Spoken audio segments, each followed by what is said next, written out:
la pédiatrie, il est important de faire varier nos posologies, nos médicaments par rapport au poids de l'enfant. Donc c'est vrai qu'on n'a pas toujours une balance à disposition. Et est-ce que vous connaissez une règle simple, pratique, peut-être grossière, je veux dire, mais qui vous permet de connaître en fonction de l'âge de l'enfant, le poids de l'enfant? Vous la connaissez cette règle? Elle était dans le... Deux fois l'âge. Alors c'est pas tout à fait... C'est pas tout à fait ça. Voilà. Donc c'est-à-dire qu'il y a des parenthèses aussi. Voilà. Donc, moi je vous conseille de mettre plutôt âge plus 4 fois 2. Donc écrivez-le. Tout le monde est d'accord? Chez les enfants de plus de 1 an jusqu'à peu près l'âge de 12 ans, on peut multiplier par 2. Donc cette règle, elle est pratique. On prend un exemple. Enfant de 3 ans, quel poids a-t-il à peu près? Il y a une question? Pose des questions. Oui. On peut mettre les deux formules pour vérifier est-ce qu'on tombe sur la On peut. Non, mais celle-là, c'est la bonne. On va le vérifier. On va reprendre. 3 ans. Donc on y va. On va vérifier. On va le vérifier ensemble. Donc ça veut dire... Est-ce que vous êtes d'accord là-dessus? À peu près 14. Un enfant de 3 ans, ça a à peu près 14 kilos de poids. Autre chose, l'autre formule. Il y a quelqu'un qui connaît? multiplié par 2 plus 4. Eh bien, on va voir. Âge. Donc vous mettez d'abord la formule. Âge Poids égal. multiplié par 2 plus 4. Alors on va voir. Âge.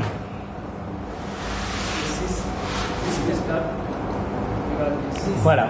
Donc la règle normale, c'est celle-ci. Non, c'est celle-ci. Non, dans le c'est livre. celle-là qui est Il est dans le marqué 2, âge plus 4. Oui, c'est parce la que même la chose. parenthèse est La parenthèse une double est- parenthèse. voilà. Ok. Voilà. Donc c'est clair. Ça veut dire nous dire que si vous êtes d'accord, pour qu'il n'y ait pas de confusion, on efface celle-ci et on garde celle-ci. Alors ça c'est important. On prend que pour les médicaments, on prend que le poids. Bon. À partir de là, quels sont les médicaments qu'on peut utiliser dans ce qu'on voit qui est la réanimation, disons, de base, la réanimation de base? Les solutés. D'accord. Qu'est-ce que vous avez vu? Donc solutés. On va utiliser des cristalloïdes. Vous en connaissez un classique? Bah oui, c'est le moins cher. Donc, ok. Sérum salé. Sérum salé isotonique, c'est-à-dire à 0,9 ou 9 pour 1000. Ok. Donc la dose maintenant que vous avez donnée, c'est 20 ml kilo, c'est ça, et que vous allez donner plus ou moins rapidement. On dit 20 ml en 20 minutes, mais non, ça c'est plus vrai maintenant. Hein. Non, c'était vrai avant, mais maintenant c'est franchement en fonction de l'état de l'enfant. Donc cet enfant... Si il y a une hypovolémie, c'est le plus vite possible en Voilà. fonction de la voie que l'on a. Mais si on peut l'injecter comme ça, tout de suite. Sauf dans une circonstance. Ouais. Quand est-ce qu'il faut faire attention pour le remplissage? Ce matin, dans l'évaluation hémodynamique, il y avait F4P. Il y avait le dernier P, c'était quoi? Précharge. Très bien. Comment on voit une précharge? Comment vous l'analysez? Quels sont les signes cliniques? Très bien. Oui, si oui. Et puis, très bien. Voilà, parfait.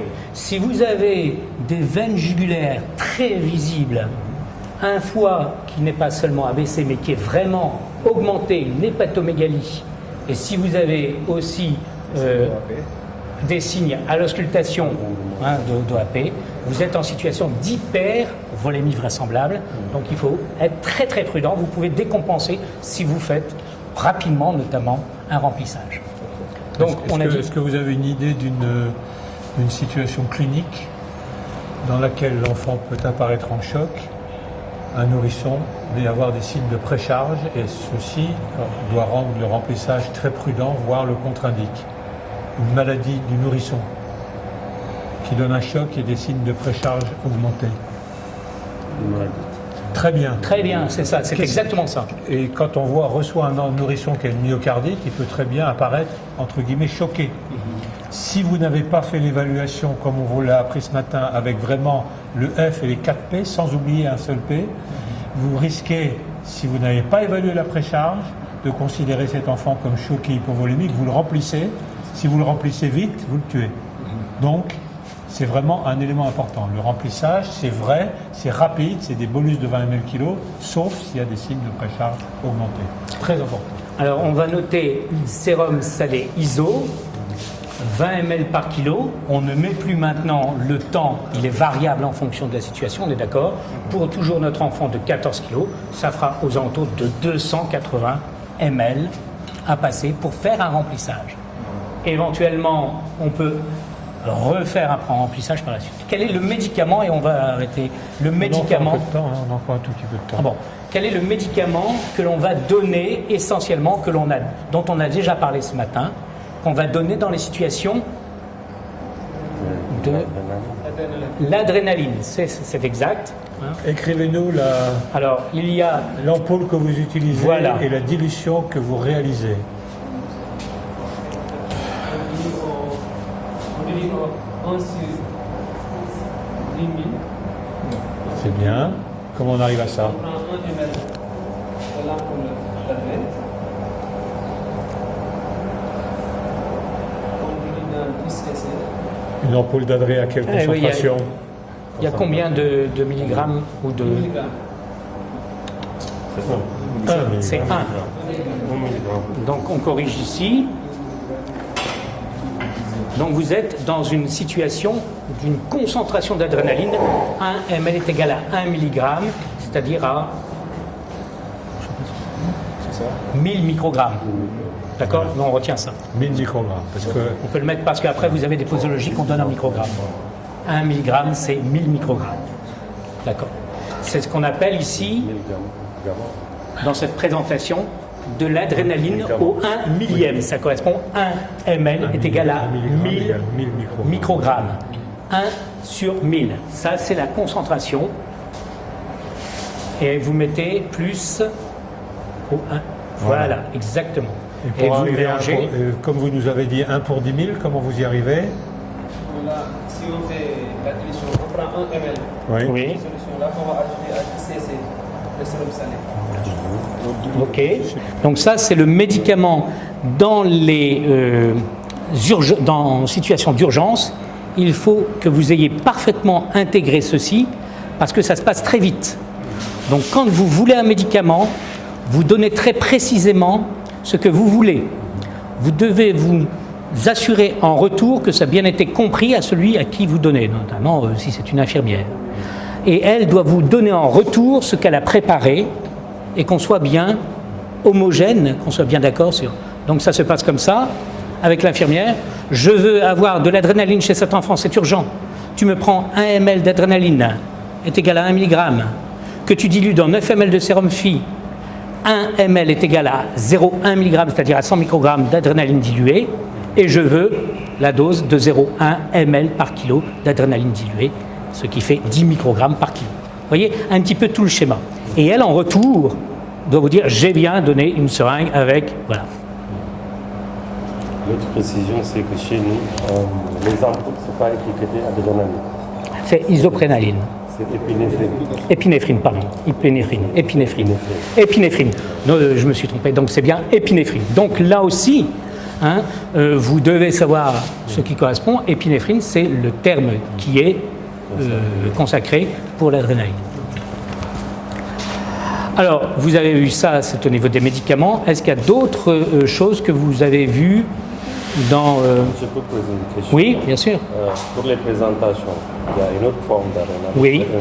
En dehors de 1 mg. Alors, il y a aussi, notamment en situation d'adulte, vous avez 5 ml est égal à 5 mg.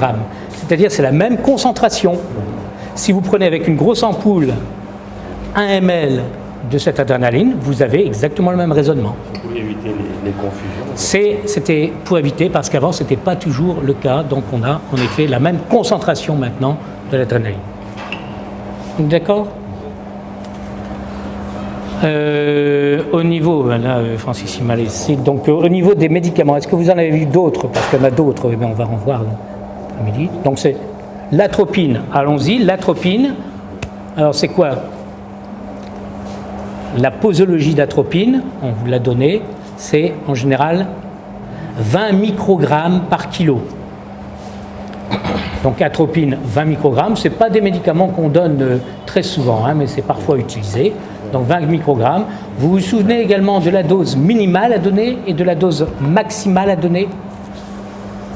On ne donne pas moins de 100 microgrammes, sinon il y a des effets pervers. Donc si l'enfant fait 4 kilos, vous n'allez pas, ou 3 kilos, vous n'allez pas donner 60 microgrammes, mais vous allez donner 100 microgrammes. Et on ne donne pas plus d'un milligramme. Donc là, on a de la marge quand même. Il faudrait qu'il fasse 50 kilos, si mes calculs sont bons. D'accord? Voilà pour l'atropine. Est-ce que vous avez vu d'autres médicaments? Il y en a d'autres, mais on va les revoir. Je pense. D'autres solutions, d'autres solutés de remplissage. Allons-y. D'autres solutés de remplissage. Les colloïdes. Alors, les colloïdes, c'est des solutés de remplissage qui sont très chères, peu employées. La dose peut être la même. L'avantage, c'est que ça va rester plus longtemps dans le système vasculaire. Mais c'est quelque chose qui se fait à distance, que ce soit de la sérumalbumine, que ce soit bon. C'est pas ici qu'on vous en parlera. Mais vous en avez d'autres de cristalloïdes. Le Ringer, voilà. Il y a d'autres médicaments encore dont on va peut-être parler cet après-midi, je crois.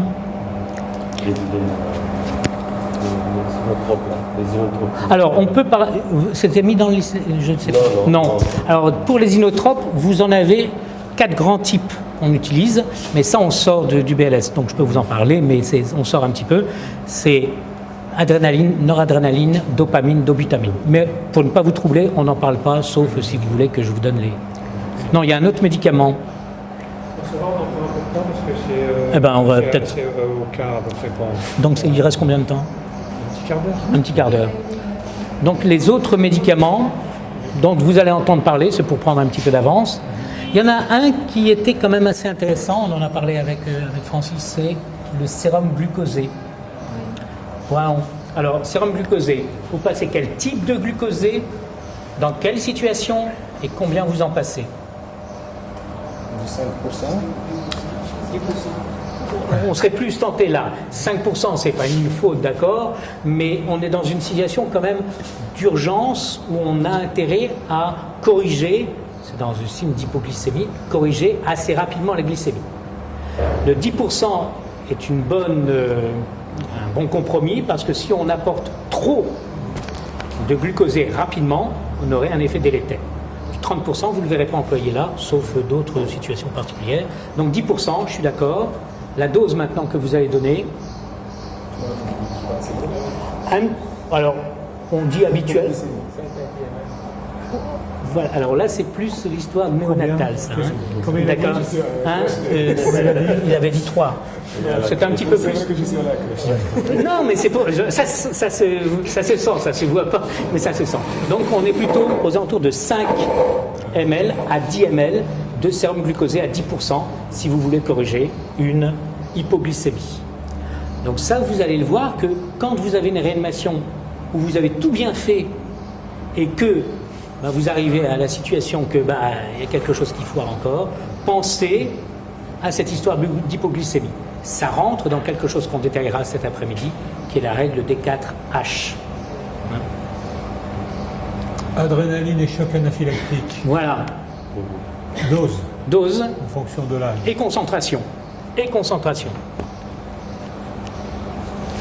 Alors, là, vous allez délivrer dans un choc anaphylactique qui est mal supporté chez le petit, vous allez faire des intramusculaires, c'est là où c'est le plus rapidement efficace et où ça va durer le plus longtemps.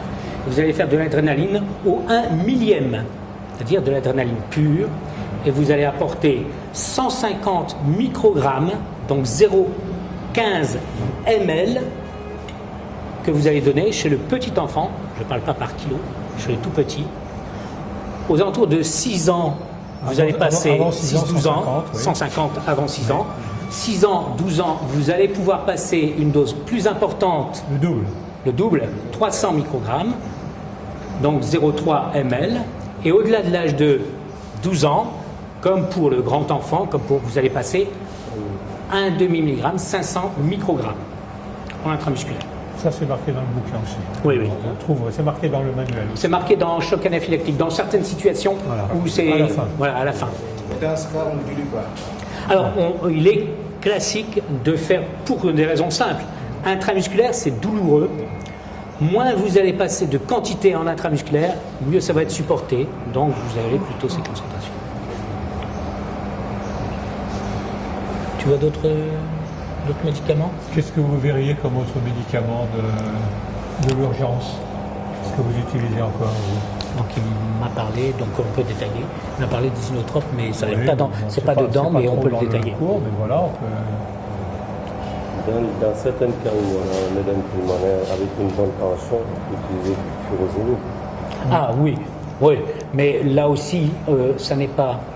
On aura plus d'avantages dans une oxygénation, voire dans une ventilation, voire dans une VNI, mais bien évidemment, on s'aidera d'un diurétique. Tout à fait. Alors voilà, les corticoïdes. Donc les corticoïdes, on peut les utiliser aussi dans certaines situations, que ça soit dans les chocs anaphylactiques, on utiliserait après l'adrénaline éventuellement des corticoïdes, ça c'est validé, mais la plupart du temps on peut utiliser des corticoïdes dans certaines affections où on utiliserait à ce moment-là des corticoïdes, soit par aérosol, soit aussi par voie injectable. Et cet après-midi, vous allez voir un autre médicament apparaître. Oui, c'est... Vous l'avez mentionné? Non, mais justement, c'est... Dans les troubles du rythme, quel est l'autre médicament qui, dans les algorithmes, on va vous détailler cet après-midi? L'amiodarone. Voilà. Alors, l'amiodarone, c'est quoi la dose? L'accordarone, c'est des ampoules de, je pense, 50 mg. 150 mg. j'ai entendu. 5 mg par kilo. Alors l'adrénaline, l'amiodarone, vous allez voir que c'est un médicament qu'on peut utiliser. Il a sa place. On va pouvoir même le répéter. On ira jusqu'à une dose totale de 15 mg kilo.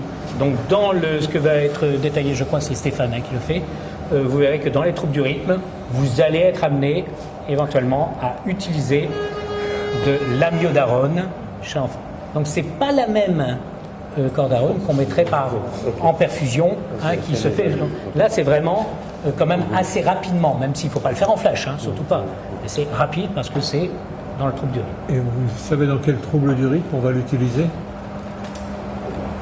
Les tachycardies ventriculaires et les fibrillations.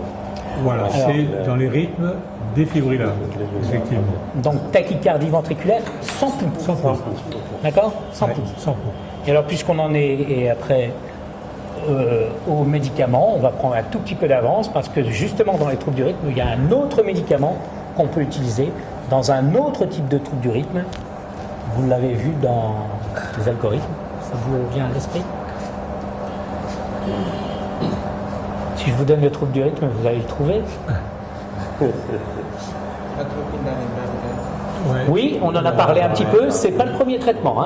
Dans les bradycardies, on verra que c'est surtout la cause, oxygène et l'adrénaline, mais on peut utiliser l'atropine parfaitement d'accord. Non, c'est un autre trouble du rythme. Tachycardie supraventriculaire. Une tachycardie supraventriculaire mal supportée, eh bien, vous avez un médicament que vous pouvez administrer. C'est l'adénosine. Vous l'avez lu, Donc l'adénosine, ou aussi parfois l'ATP, adénosine triphosphate. Donc l'adénosine, vous l'utilisez à la dose de 1 mg par kilo. Si c'est de la striadine. Si c'est de la striadine. C'est un médicament que vous avez, ça, la striadine? Dans la littérature. Donc striadine, c'est de l'ATP en fait, et sinon, c'est pour ça qu'il faut en donner un petit peu plus, sinon vous donnez De l'adénosine, c'est plutôt 0,1 mg/kg. Mais ça, on vous en reparlera cet après-midi.